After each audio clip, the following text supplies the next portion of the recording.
Israel baru saja mengalami salah satu pukulan militer paling memalukan dalam beberapa dekade terakhir. Di perbatasan Gaza, sekitar 4.000 tentara Israel jatuh dengan luka serius setelah serangan gabungan Iran dan Mesir menghantam markas utama mereka.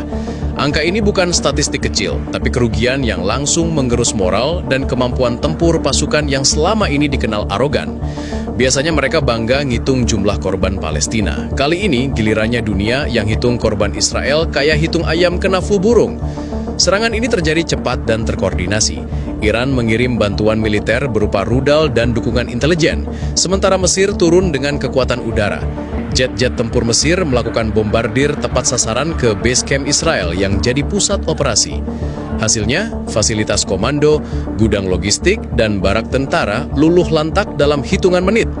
Base camp yang tadinya sibuk dengan aktivitas militer, sekarang lebih mirip lokasi syuting film zombie, penuh asap, puing, dan tubuh yang gak jelas kondisinya. Ribuan tentara Israel yang luka serius langsung bikin jalur evakuasi kewalahan.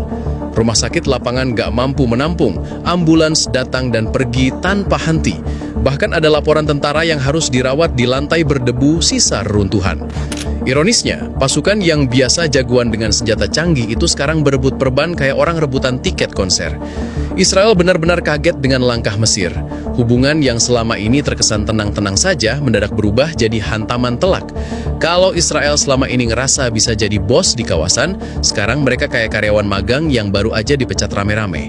Serangan Iran dan Mesir terbukti bikin mereka kehilangan pijakan, bukan cuma di medan tempur, tapi juga di arena diplomasi.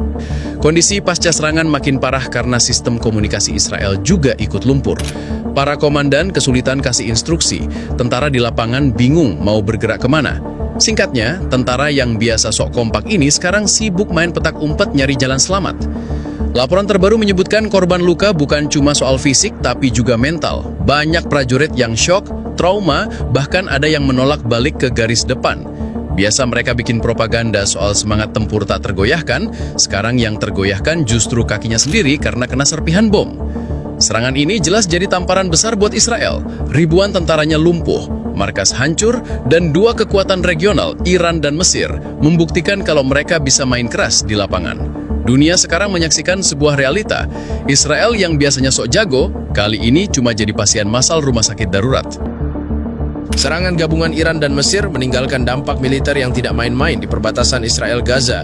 Data awal menyebutkan lebih dari 4.000 tentara Israel mengalami luka serius akibat rentetan rudal dan bombardir udara. Angka ini setara dengan beberapa brigade penuh yang langsung tidak bisa diturunkan ke medan perang. Situasi ini membuat tentara Israel yang masih tersisa kewalahan karena mereka harus membagi fokus antara bertahan di garis depan dan mengevakuasi rekan-rekan mereka yang tergeletak di medan pertempuran. Kondisi perbatasan kini berubah total. Jalur yang sebelumnya dipenuhi kendaraan lapis baja Israel, sekarang justru dijejali ambulans dan truk pengangkut korban. Evakuasi dilakukan sepanjang malam, dengan cahaya lampu sorot militer menyoroti tumpukan korban luka yang menunggu giliran ditangani. Israel yang biasanya tampil percaya diri dengan barisan militer rapi, kini terlihat berantakan seperti barisan antrean panjang di rumah sakit darurat. Banyak prajurit menderita luka bakar, patah tulang, hingga kehilangan anggota tubuh akibat ledakan. Tim medis kewalahan menghadapi jumlah pasien yang begitu besar. Rumah sakit militer di dekat perbatasan penuh sesak, bahkan tenda-tenda darurat didirikan untuk menampung korban tambahan. Tentara yang masih bisa berjalan dengan kaki pincang diperintahkan membantu membawa rekannya yang tidak sadarkan diri.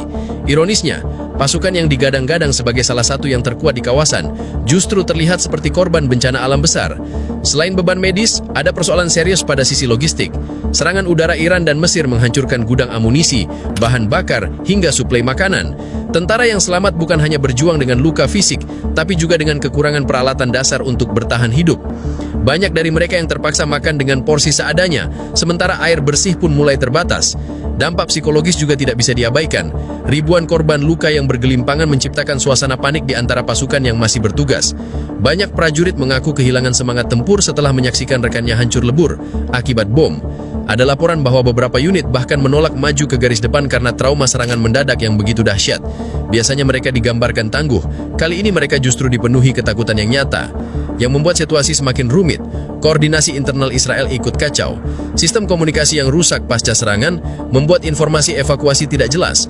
Beberapa konvoi medus tersesat di tengah jalan, sementara unit lain terjebak di area yang masih rawan serangan lanjutan. Kondisi ini membuat banyak tentara merasa ditinggalkan begitu saja di medan tempur. Mesir dan Iran tampaknya tahu persis titik-titik vital yang harus dihancurkan. Hantaman ke base camp bukan hanya melumpuhkan prajurit, tapi juga menciptakan efek domino. Moral jatuh, logistik rusak, dan sistem medis hancur. Israel kini menghadapi realita pahit bahwa ribuan tentaranya tidak lagi siap tempur, melainkan jadi beban medis yang harus terus dirawat. Kalau biasanya Israel bangga menunjukkan parade militernya, kali ini yang bisa mereka tunjukkan hanyalah parade tandu berisi tentaranya sendiri. Basecamp utama Israel di perbatasan Gaza kini tidak lebih dari sekumpulan puing dan kawah akibat hantaman rudal serta bom presisi yang dilepaskan jet tempur Iran dan Mesir. Lokasi yang tadinya menjadi pusat komando operasi besar-besaran untuk menguasai Gaza berubah menjadi ladang kehancuran yang tidak bisa dipakai lagi.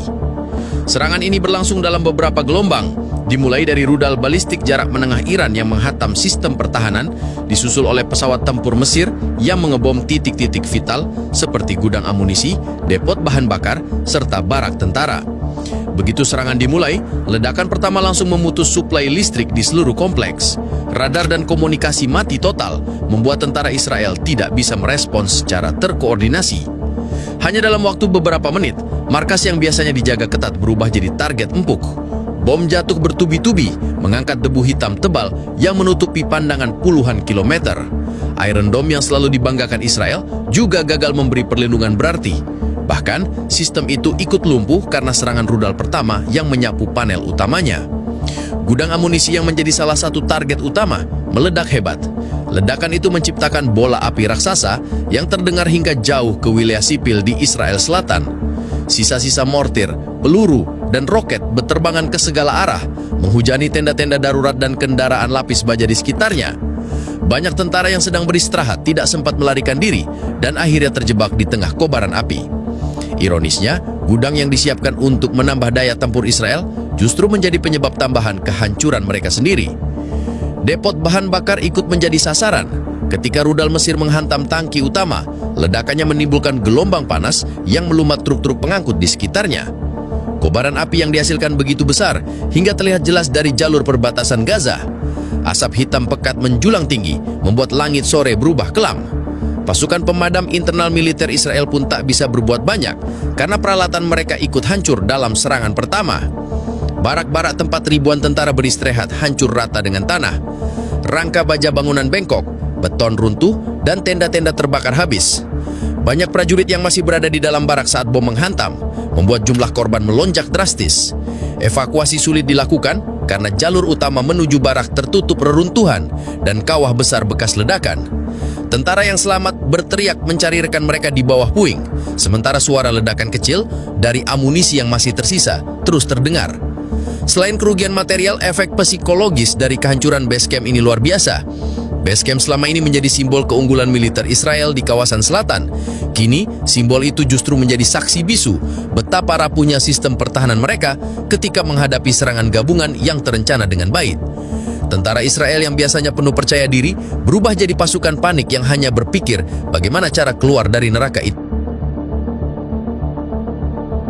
Serangan gabungan Iran dan Mesir yang melumpuhkan basecamp Israel di perbatasan tidak hanya berdampak pada kondisi militer di lapangan, tetapi juga mengguncang perhitungan politik dan strategi di kawasan.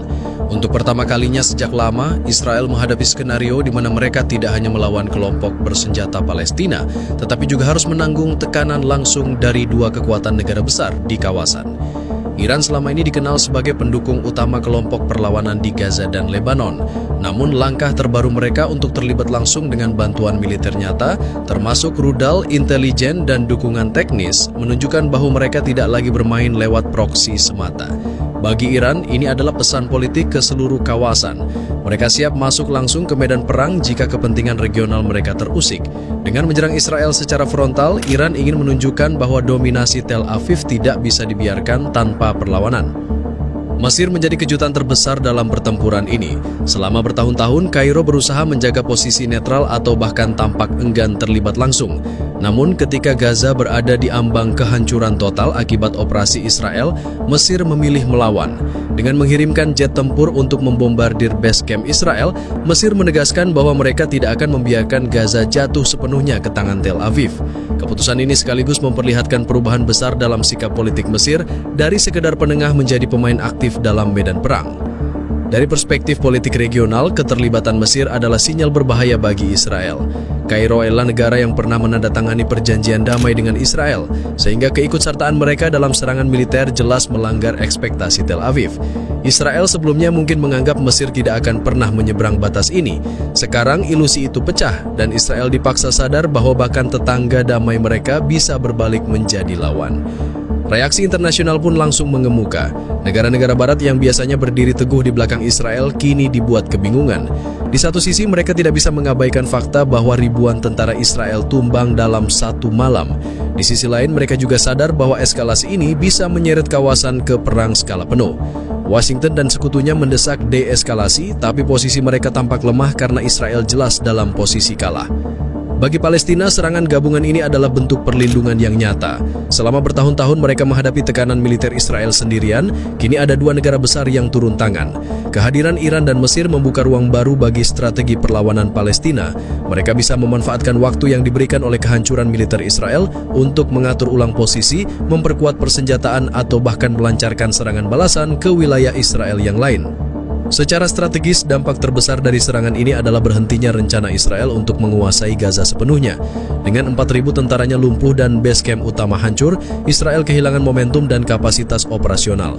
Para analis militer menilai butuh berbulan-bulan bahkan bertahun-tahun untuk memulihkan kerugian sebesar ini. Itu pun jika mereka tidak kembali diserang dalam waktu dekat. Lebih jauh lagi, serangan ini menumbuhkan simbol baru di mata dunia Arab. Untuk pertama kalinya sejak lama, dua negara besar di kawasan benar-benar menyatukan kekuatan untuk menghadapi Israel. Meski belum bisa disebut koalisi penuh, kolaborasi Iran dan Mesir memberi pesan politik yang jauh lebih kuat dibanding 1000 pernyataan diplomatik. Dunia menyaksikan bahwa dominasi Israel tidak absolut, dan kekuatan regional bisa bersatu jika merasa Gaza terancam. Israel kini menghadapi dilema besar. Jika mereka membalas terlalu keras terhadap Mesir, resiko perang besar dengan dunia Arab terbuka lebar. Jika mereka membiarkan, maka reputasi mereka sebagai kekuatan dominan runtuh. Singkatnya, serangan Iran dan Mesir bukan hanya menghancurkan base camp Israel, tetapi juga menghancurkan mitos kekuasaan Tel Aviv di kawasan.